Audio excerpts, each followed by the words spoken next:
میرے والدین کا شمار شہر کے انتہائی خوشحال اور پڑھے لکھے گھرانوں میں ہوتا تھا۔ ان کے پاس کسی چیز کی کوئی کمی نہیں تھی، لیکن ان کا ایک بہت واضح نظریاتی نقطۂ نظر تھا کہ بیٹیوں کو صرف ناز و نیم میں پالنا کافی نہیں ہے، بلکہ انہیں اعلیٰ تعلیم دلوا کر اپنے پاؤں پر کھڑا کرنا سب سے ضروری ہے۔ میرے والد اکثر کہا کرتے تھے کہ آج کا دور ایسا ہے کہ ہر بیٹی کو پڑھنا چاہیے تاکہ وہ زندگی کے دور میں خود مختار رہے اور کل کو کسی کے آگے ہاتھ نہ پھیلائے اور کسی کی محتاج نہ بنے۔ اسی سوچ کے تحت انہوں نے مجھے بہترین تعلیم دلوائی اور میری حوصلہ افزائی کی۔ تعلیم سے فارغ ہوتے ہی میں نے ایک نامور کمپنی میں قدم رکھا اور اپنی صلاحیتوں کا لوہا منوایا۔ مختصر عرصے میں ہی مجھے ترقی ملی اور میری ماہانہ آمدنی 1.5 لاکھ روپے تک پہنچ گئی۔ میں ایک بہت ہی خوددار اور خوشگوار زندگی گزار رہی تھی کہ اسی دوران میرے رشتے کی بات چلی۔ میرے بہت سے رشتے آتے تھے۔ کچھ لوگوں کو میری جاب پر اعتراض ہوتا تھا تو کچھ لوگ میری جاب کی لالچ میں اپنے نکمے بیٹے کو میرے گلے باندھنا چاہتے تھے۔ ایک بہت ہی اچھے خاندان کا رشتہ آیا۔ لڑکا دیکھنے میں انتہائی شریف اور سلجھا ہوا تھا۔ اس کا اپنا کاروبار تھا۔ دونوں خاندانوں کی رضامندی سے ہماری شادی بہت ہی باوقار انداز میں انجام پائی۔ شادی کے بعد حمزہ کا رویہ میرے ساتھ انتہائی محبت بھرا تھا۔ وہ میری ہر بات کا خیال رکھتا۔ ایک دن اس نے بڑے پیار سے مجھے سمجھایا کہ تمہارے والدین نے تمہیں پڑھایا، اس قابل بنایا، یہ ان کا بڑا پن تھا، لیکن اب تم شادی شدہ ہو اور میرے کاروبار اللہ تعالیٰ کے فضل و کرم سے اتنا اچھا ہے کہ مجھے تمہاری نوکری کی کوئی ضرورت نہیں ہے۔ تم بس گھر پر آرام کرو اور پرسکون زندگی گزارو۔ مجھے اس کے مشورے میں صرف خلوص نظر آیا اور میں نے اس کے کہنے پر اپنے 1.5 لاکھ روپے ماہانہ کی شاندار نوکری چھوڑ دی اور اپنے گھر کو سنبھالنے میں مصروف ہو گئی۔ جب میں نے اپنی شاندار نوکری کو خیر آباد کہہ دیا اور اپنا پورا وقت گھر کی دیکھ بھال میں لگانے لگی تو شروعات میں سب کچھ بہت بہترین چل رہا تھا، لیکن چند ہی مہینوں کے بعد میں نے محسوس کیا کہ میرے شوہر کے رویے اور معاملات میں ایک عجیب اور غیر معمولی تبدیلی آنے لگی ہے۔ وہ شخص جو ہر وقت ہنستا مسکراتا تھا اور شام کو گھر آتے ہی مجھ سے دن بھر کی باتیں شیئر کرتا تھا، اب آہستہ آہستہ بالکل خاموش اور گمسم رہنے لگا تھا۔ حمزہ جب بھی کام سے واپس گھر لوٹتا تو اس کے چہرے پر گہری تفتیش اور بے چینی کے اثرات واضح ہوتے۔ اس کے چہرے کی قدرتی رونق جیسے کہیں غائب ہو چکی تھی۔ وہ اکثر کھانے کی میز پر بھی کھویا کھویا رہتا تھا اور کھانا ادھورا چھوڑ کر اٹھ جاتا۔ راتوں کو جب پورا گھر سو رہا ہوتا تو وہ بیڈ روم سے نکل کر بالکنی میں چلا جاتا اور دیر تک وہاں کھڑا ہو کر تاریکی میں گہرے سانس لیتا رہتا۔ میں جب بھی اس کے پاس آتی اور اس کے بیٹھنے کا انداز دیکھتی تو میرا دل دہل جاتا تھا۔ مجھے لگتا تھا کہ میرا شوہر کسی بہت بڑی ذہنی الجھن اور معاشی دباؤ کا شکار ہے۔ میں اس کے لیے گرم چائے بناتی اور اس کے پاس بیٹھ کر اس کا سر دبانے لگتی اور انتہائی محبت سے اس کا ہاتھ تھام کر پوچھتی کہ آخر ایسی کیا بات ہے جو آپ کو اندر ہی اندر کھول رہی ہے؟ اب مجھ سے اپنے دل کی بات شیئر کیوں نہیں کرتے؟ تو وہ ایک مسکراہٹ اپنے چہرے پر لاتا اور میری طرف دیکھ کر دھیمی آواز میں کہتا کہ کچھ خاص بات نہیں ہے، بس آج کل کاروبار میں کچھ چھوٹی موٹی الجھنیں اور مسائل چل رہے ہیں۔ تم کیوں بلا وجہ پریشان ہوتی ہو؟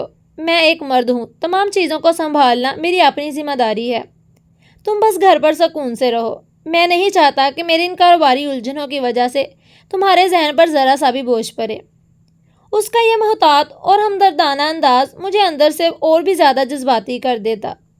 مجھے لگتا تھا کہ میرا شوہر کتنا عظیم اور خوددار انسان ہے جو خود اتنی بڑی پریشانی جھیل رہا ہے، لیکن مجھے ذرا سا بھی تکلیف یا ذہنی دباؤ میں نہیں دیکھنا چاہتا۔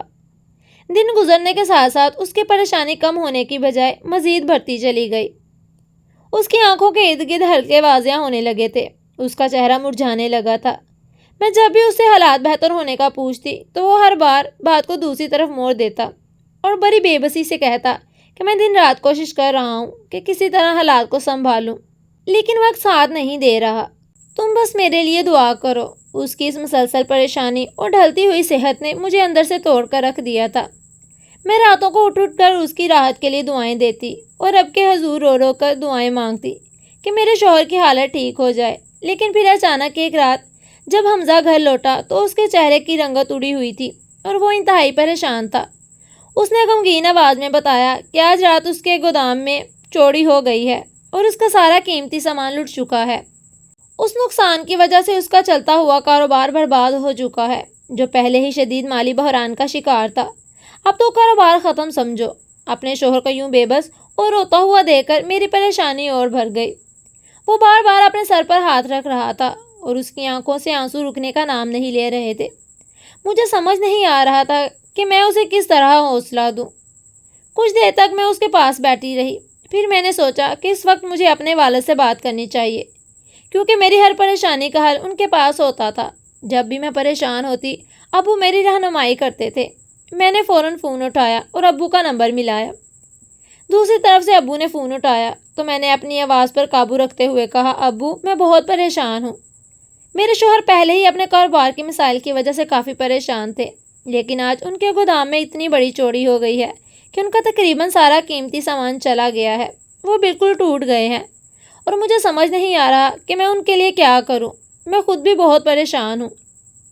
ابو نے میری پوری بات خاموشی سے سنی اور پھر بہت اطمینان سے بولے، بیٹی تم گھبراؤ نہیں، مشکل وقت میں گھبراہٹ سے مسئلہ حل نہیں ہوتا، بلکہ سمجھداری سے فیصلہ کرنا پڑتا ہے۔ تم پڑھی لکھی ہو، تمہارے پاس قابلیت اور تم پہلے ہی بہت اچھی کمپنی میں کام کر کے ہر ماہ 1.5 لاکھ روپے کما رہی تھی۔ تم نے اپنے شوہر کے کہنے پر وہ نوکری چھوڑ دی تھی، کیونکہ اس وقت تمہارے شوہر نے کہا تھا کہ تمہیں گھر پر رہنا چاہیے اور وہ تمہاری ضرورت پوری کرنے کے قابل ہے۔ لیکن آج حالات بدل گئے ہیں۔ تم دونوں میاں بیوی ہو اور میاں بیوی ایک گاڑی کے 2 پہیوں کی طرح ہوتے ہیں۔ ایک پہیہ مشکل میں ہو تو دوسرے کو اس کا ساتھ دینا چاہیے۔ اس وقت تمہارے شوہر کو تمہارے تعاون کی ضرورت ہے۔ تم دوبارہ اپنی نوکری شروع کرو اور اپنی آمدنی سے ان کے کاروبار کو دوبارہ کھڑا کرنے میں مدد کرو۔ میں نے کچھ وقت خاموش رہنے کے بعد کہا، لیکن ابو کیا یہ مناسب ہوگا؟ میں نے تو نوکری اس لیے چھوڑی تھی کہ میرے شوہر نے کہا تھا کہ اب اس کی ضرورت نہیں ہے۔ ابو نے نرمی سے جواب دیا، بیٹی اس وقت بحث کرنے کا وقت نہیں ہے۔ گھر تب مضبوط ہوتا ہے جب دونوں اپنی اپنی حیثیت کے مطابق ذمہ داری اٹھاتے ہیں۔ تمہاری تعلیم اور قابلیت صرف تمہاری اپنی ضرورت کے لیے نہیں ہے، بلکہ مشکل وقت میں تمہارے پورے گھر کے کام آ سکتی ہے۔ میں نے نم آنکھوں سے کہا، ابو آپ نے مجھے پہلے کیوں نہیں سمجھایا تھا کہ مجھے اپنی نوکری نہیں چھوڑنی چاہیے تھی؟ اگر آپ اس وقت مجھے روک لیتے تو شاید آج حالات مختلف ہوتے۔ ابو نے گہری سانس لے کر کہا، بیٹی ہم نے تمہیں ہمیشہ اپنے فیصلے خود کرنے کی تربیت دی ہے۔ ہمیں تمہارے شوہر کی بات پر اعتماد تھا اور ہمیں لگا تھا کہ تم نے سوچ سمجھ کر فیصلہ کیا ہے، لیکن اب جب حالات بدل گئے ہیں تو تمہیں بھی حالات کے مطابق فیصلہ کرنا ہوگا۔ تم اپنی نوکری دوبارہ شروع کرو، محنت کرو اور اپنے شوہر کا سہارا بنو۔ ابو کی باتوں سے مجھے کچھ حوصلہ ملا۔ میں نے اپنے آنسو صاف کیے اور کہا، ٹھیک ہے ابو، میں کل ہی اپنی پرانی کمپنی سے بات کروں گی۔ اگر انہوں نے مجھے دوبارہ موقع دیا تو میں نوکری ضرور شروع کروں گی۔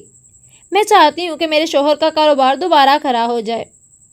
فون بند کر کے میں حمزہ کی طرف دیکھ کر کہا، آپ فکر نہ کریں، میں آپ کے ساتھ ہوں۔ میں دوبارہ اپنی نوکری شروع کروں گی اور ہم دونوں مل کر اس مشکل وقت سے نکلیں گے۔ اگلے ہی دن میں نے اپنی پرانی کمپنی سے رابطہ کیا اور خوش قسمتی سے انہوں نے میری قابلیت اور سابقہ کارکردگی کو دیکھتے ہوئے مجھے دوبارہ ملازمت کی پیشکش کر دی۔ یوں ہی میں نے دوبارہ اپنی 1.5 لاکھ روپے ماہانہ کی نوکری شروع کر دی اور مجھے یقین تھا کہ اب ہم دونوں مل کر اپنے گھر اور کاروبار کو دوبارہ سنبھال لیں گے۔ شروع میں حمزہ نے انکار کیا، لیکن میرے مسلسل اصرار پر پھر مان گیا اور میری زندگی کا نیا مرحلہ شروع ہوا۔ میں صبح سے رات تک محنت کرتی، تمام گھریلو ذمہ داریاں سنبھالتی اور ہر مہینے کی 1 تاریخ کو اپنی پوری رقم لا کر حمزہ کے ہاتھ میں رکھ دیتی تاکہ اس کا کاروبار سنبھل سکے۔ وہ ہر بار میری اس قربانی پر میری تعریف ہی کرتا۔ کچھ مہینے یوں ہی گزرے اور میری بہترین کارکردگی کی وجہ سے کمپنی کے مالکان نے مجھے ایک بزنس میٹنگ کے لیے بیرون ملک بھیجنے کا فیصلہ کیا۔ میں اپنے شوہر سے اجازت لے کر بیرون ملک روانہ ہو گئی۔ وہاں میں نے دن رات ایک کر کے اپنا کام مقررہ وقت سے 2 دن پہلے ہی مکمل کر لیا۔ میں نے سوچا کہ شوہر کو سرپرائز دینے کے لیے بتائے بغیر گھر واپس چلی جاؤں گی تاکہ اس کے چہرے پر خوشی دیکھ سکوں۔ میں نے فوراً فلائٹ لی اور رات کے وقت اپنے گھر پہنچی۔ اپنی چابی سے آہستہ سے دروازہ کھولا اور اندر داخل ہوئی۔ بیڈ روم کا دروازہ تھوڑا سا کھلا تھا اور اندر سے شوہر کی آواز آ رہی تھی۔ میں جیسے ہی قدم آگے بڑھانے لگی، اندر سے آتی ہوئی بات سن کر میرے قدم وہی جم گئے، میرے ہوش اڑ گئے۔ کمرے کے اندر سے میرے شوہر کے قہقہوں کی آواز آ رہی تھی اور وہ فون پر اپنے کسی دوست سے بات کر رہا تھا اور کہہ رہا تھا کہ تم سوچ بھی نہیں سکتے کہ وہ کتنی بڑی احمق ہے جو ابھی بھی یہ سمجھ بیٹھی ہے کہ گودام میں چوری ہوئی تھی۔ میں نے تو بس ایک ڈرامہ رچایا تھا تاکہ وہ خود جا کر نوکری کرے اور مجھے ہر مہینہ 1.5 لاکھ روپے مفت میں ملتے رہیں۔ اگر میں خود سے اسے نوکری کرنے کا کہتا تو میں لالچی کہلاتا، اس لیے میں نے بے بسی کا ڈرامہ کیا، اور اب دیکھو وہ بیرون ملک محنت کر رہی ہے اور میں اس کے کمائے ہوئے پیسوں سے عیش کر رہا ہوں۔ یہ بات سن کر میرے پاؤں تلے سے زمین نکل گئی۔ جس شوہر کی محبت میں میں نے اپنا آرام قربان کر دیا، وہ دراصل ایک انتہائی مکار اور لالچی انسان تھا۔ شادی کے پہلے دن سے ہی میری آمدنی پر نظر رکھے ہوئے تھا۔ اس وقت مجھے اپنے والد کی باتیں اور سوچ یاد آئی کہ ماں باپ جب اپنی بیٹیوں کو پڑھاتے اور خود مختار بناتے ہیں تاکہ وہ کسی کے محتاج نہ رہیں، لیکن ہمارے معاشرے میں ایسے لالچی اور مکار لوگ بھی موجود ہیں جو لڑکی کی قابلیت اور نوکری کو دیکھ کر رشتہ کرتے ہیں اور اس کی رقم پر سام بن کر بیٹھ جاتے ہیں۔ میں نے اپنی آنکھوں کے آنسو صاف کیے اور اپنا فون نکال کر خاموشی سے اس کی تمام گفتگو ریکارڈ کر لی۔ جب اس کی بات ختم ہوئی تو میں نے دروازہ پورا کھولا اور اندر داخل ہو گئی۔ اچانک مجھے سامنے دیکھ کر اس کا رنگ فک ہو گیا اور اس کے ہاتھ سے فون گر گیا۔ وہ گھبرا کر بولا کہ تم اتنی جلدی کیسے آ گئی؟ میں نے اپنے چہرے پر سنجیدگی قائم رکھی اور اپنے فون پر وہی ریکارڈنگ چلا دی۔ اپنی ہی آواز میں اپنی لالچ کا اعتراف سن کر اس کے پاؤں تلے سے زمین نکل گئی۔ اس کا چہرہ سیاہ پڑ گیا اور وہ فوراً گھٹنے کے بل بیٹھ کر معافی مانگنے لگا، لیکن میں اب اس کے کسی جھانسے میں نہیں آنے والی تھی۔ میں نے اسے کہا کہ تم نے میری محبت اور میرے والدین کی دی ہوئی عزت کا سودا کیا ہے۔ میں نے اسی وقت اپنے والد کو فون کر کے تمام صورتحال بتائی اور انہیں بلا لیا۔ صبح ہوتے ہی میرے والدین اور اس کے گھر والے وہاں پہنچ گئے۔ میں نے سب کے سامنے وہ ریکارڈنگ چلا دی اور اس کے اپنے گھر والے بھی اپنے بیٹے کی اس گھٹیا حرکت پر شرمندہ ہو گئے۔ میں نے فوراً اس سے طلاق کا مطالبہ کیا اور اپنا سامان سمیٹا۔ میں نے اسے کہا کہ جو پیسے تم نے دھوکے سے لیے ہیں وہ تم رکھ لو، کیونکہ وہ تمہاری لالچ کی قیمت ہے، لیکن اب تم میری زندگی سے ہمیشہ کے لیے نکل چکے ہو۔ میں اپنا بیگ اٹھا کر اپنے والدین کے ساتھ اپنے گھر واپس آ گئی اور اس مکار انسان کو اکیلا چھوڑ دیا۔ اپنے گھر لوٹ کر میں نے دوبارہ اپنی تمام توجہ اپنی نوکری پر مرکوز کر دی اور میری آمدنی پہلے سے بھی زیادہ ہو گئی۔ اس حادثے نے مجھے سکھایا کہ والدین کا بیٹیوں کو پڑھانا اور خود مختار بنانا کتنا ضروری ہے، تاکہ وہ ایسے لالچی انسان کے سامنے بھی کمزور نہ پڑیں اور اپنے حق کے لیے کھڑی ہو سکیں۔ آج میں خود مختار اور باوقار زندگی گزار رہی ہوں اور مجھے فخر ہے کہ میں نے ایک دھوکے باز انسان کو بے نقاب کر کے اپنے والدین کی تربیت اور اپنے وقار کو بچا لیا۔ کہانی اچھی لگی ہو تو ہمارے چینل کو سبسکرائب ضرور کریں اور اسے اپنے دوستوں کے ساتھ ضرور شیئر کریں۔ آپ سے پھر ملاقات ہوگی کل ایک نئی اور دلچسپ اسٹوری کے ساتھ۔ تب تک کے لیے اپنا خیال رکھیں۔ اللہ حافظ۔